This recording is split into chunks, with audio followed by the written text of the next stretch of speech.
Hello there. Come in. Take the weight off. Welcome to Homemade Audiobooks, the coziest corner of YouTube, a nest where you can settle down, turn the lights low, shut your peepers, and listen in to my homemade narrations of some of my favourite ever tales. These will be slightly over-the-top readings, with silly voices, accents aplenty, and a whole myriad of sound effects, all intended to give you the most immersive experience possible. What's better than reading? Well, listening to someone read to you. If you're enjoying my creations, then head over to Patreon to support my efforts. It would mean ever so much. For now, though, let's head off to 1960s New York and the Gothic splendour of the Branford Building. It's time for Ira Levin's legendary horror yarn, Rosemary's Baby.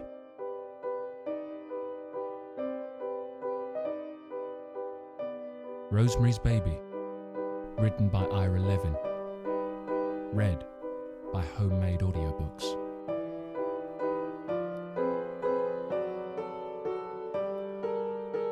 Chapter 1, Part 5. On the following Monday morning, Rosemary was putting away the last of a double armload of groceries when the doorbell rang, and the peephole showed Mrs. Castevet, white hair in curlers, under a blue and white kerchief, looking solemnly straight ahead, as if waiting for the click of a passport photographer's camera. Rosemary opened the door and said, "Hello? How are you?" Mrs. Castevet smiled bleakly. "Fine," she said. "May I come in for a minute?" "Yes, of course. Please do." Rosemary stood back against the wall and held the door wide open. A faint, bitter smell brushed across her as Mrs. Castevet came in, the smell of Terry's silver good luck charm filled with spongy greenish brown. Mrs. Castevet was wearing Toreador pants and shouldn't have been. Her hips and thighs were massive, slabbed with wide bands of fat. The pants were lime green, under a blue blouse, the blade of a screwdriver poked from her hip pocket. Stopping between the doorways of the den and kitchen, she turned and put on her neck-chained glasses and smiled at Rosemary. A dream Rosemary had had a night or two earlier sparked in her mind, something about Sister Agnes bawling her out for bricking up windows, and she shook it away and smiled attentively, ready to hear what Mrs. Castevet was about to say.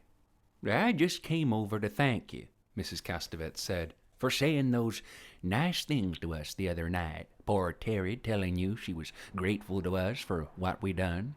You'll never know how comforting it was to hear something like that in such a shock moment, because in both of our minds was the thought that maybe we had failed her in some way and drove her to it, although her note made it crystal clear, of course, that she did it of her own free will. But anyway, it was a blessing to hear the words spoken out loud like that by somebody Terry had confided in just before the end." "Please, there's no reason to thank me," Rosemary said. "All I did was tell you what she said to me." "A lot of people wouldn't have bothered," Mrs. Castevet said. "They'd have just walked away without wanting to spend the air and that little bit of muscle power. When you're older, you'll come to realize that acts of kindness are few and far between in this world of ours. So I do thank you, and Roman does too. Roman is my hubby." Rosemary ducked her head in concession, smiled, and said, "You're welcome. I'm glad that I helped." "She was cremated yesterday morning with no ceremony," Mrs. Castevet said. "That's the way she wanted it. Now we have to forget and go on. It certainly won't be easy. We took a lot of pleasure in having her around, not having children of our own. Do you have any?" "No, we don't," Rosemary said. Mrs. Castevet looked into the kitchen. "Oh, that's nice," she said. "The pans hanging on the wall that way.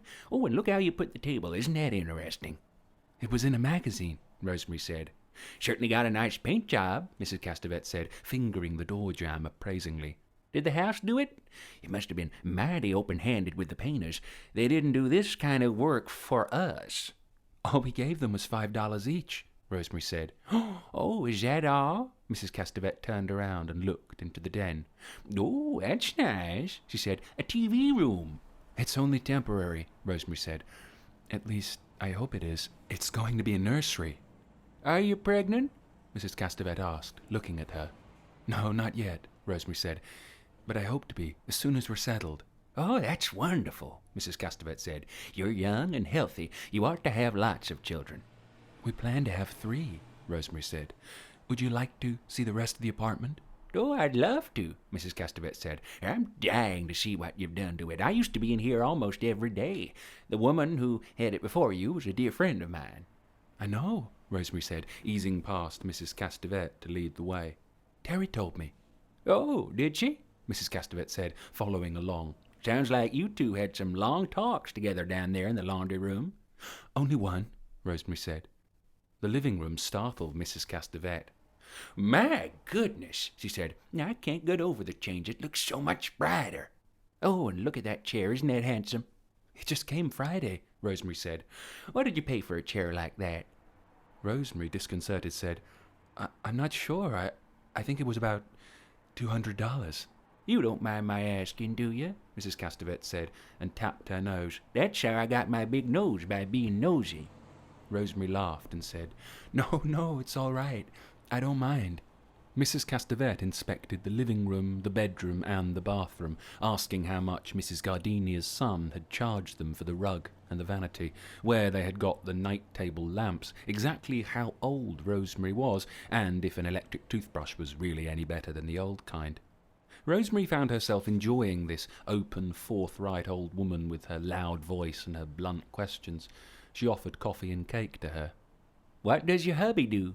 Mrs. Castevet asked, sitting at the kitchen table, idly checking prices on cans of soup and oysters. Rosemary, folding a Chemex paper, told her. I knew it, Mrs. Castevet said. I said to Roman yesterday, he's so good-looking I bet he's a movie actor. There's 3, 4 of them in the building, you know. What movies was he in? No movies, Rosemary said. He was in 2 plays called Luther and Nobody Loves an Albatross, and he does a lot of work in television and radio. They had the coffee and cake in the kitchen, Mrs. Castevet refusing to let Rosemary disturb the living room on her account. Listen, Rosemary, she said, swallowing cake and coffee at once. I've got a 2-inch thick sirloin steak sitting defrosting right this minute, and half of it's going to go to waste, with just Roman and me there to eat it. Why don't you and Guy come over and have supper with us tonight? What do you say?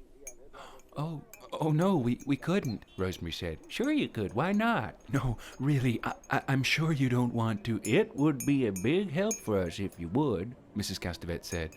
She looked into her lap, then looked up at Rosemary with a hard-to-carry smile.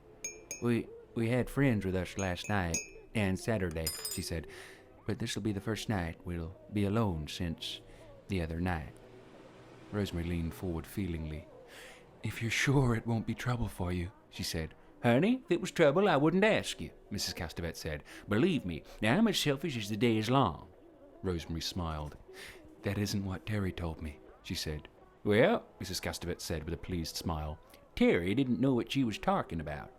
I'll have to check with Guy, Rosemary said, but you go ahead and count on us. Mrs. Castevet said happily. Listen, you tell him I won't take no for an answer. I want to be able to tell folks I knew him when. They ate their cake and coffee, talking of the excitements and hazards of an acting career, the new season's television shows and how bad they were, and the continuing newspaper strike. Will 6:30 be too early for you? Mrs. Castevet asked at the door. It'll be perfect, Rosemary said. Roman don't like to eat any later than that, Mrs. Castevet said. He has stomach trouble, and if he eats too late, he can't get to sleep. You know where we are, don't you? 7A at 6:30. We'll be looking forward. Oh, here's your mail, dear. I'll get it. Ads. Well, it's better than getting nothing, isn't it? Guy came home at 2:30 in a bad mood. He had learned from his agent that, as he had feared, the grotesquely named Donald Baumgart had won the part he had come within a hair of getting. Rosemary kissed him and installed him in his new easy chair with a melted cheese sandwich and a glass of beer. She had read the script of the play and not liked it. It would probably close out of town, she told Guy, and Donald Baumgart would never be heard of again. Even if it folds, Guy said, it's the kind of part that gets noticed. You'll see, you'll get something else right after. He opened the corner of his sandwich, looked in bitterly, closed it and started eating. Mrs. Castevet was here this morning, Rosemary said, to thank me for telling them that Terry was grateful to them. I think she really just wanted to see the apartment. She's absolutely the nosiest person I've ever met. She actually asked the price of things. No kidding, Guy said. She comes right out and admits she's nosy, though, so it's kind of funny and forgivable instead of annoying. She even looked into the medicine chest. Just like that? Just like that. And guess what she was wearing? Pillsbury sack with 3 X's on it? No, Toreador pants. Toreador pants? Lime green ones. Ye gods. Kneeling on the floor between the bay windows, Rosemary drew a line on brown paper with crayon and a yardstick, and then measured the depth of the window seats. She invited us to have dinner with them this evening, she said, and looked at Guy. I told her I'd have to check with you, but that it would probably be okay. Oh, Jesus, Ro, Guy said. We don't want to do that, do we? I think they're lonely, Rosemary said, because of Terry. Honey, Guy said, if we get friendly with an old couple like that, we're never going to get them off our necks. They're right here on the same floor with us. They'll be looking in 6 times a day, especially if she's nosy to begin with. I told her she could count on us, Rosemary said.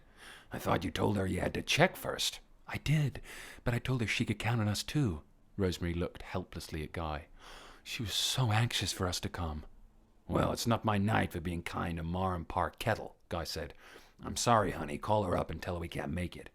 All right, I will, Rosemary said, and drew another line with the crayon on the yardstick. Guy finished his sandwich. You don't have to sulk about it, he said. I'm not sulking, Rosemary said. I see exactly what you mean about them being on the same floor. It's a valid point, and you're absolutely right. I'm not sulking at all.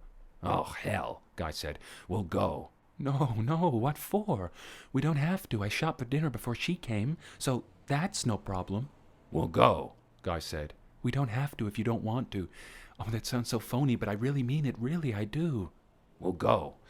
It'll be my good deed for the day. All right, but only if you want to, and we'll make it very clear to them that it's only this one time and not the beginning of anything. Right? Right.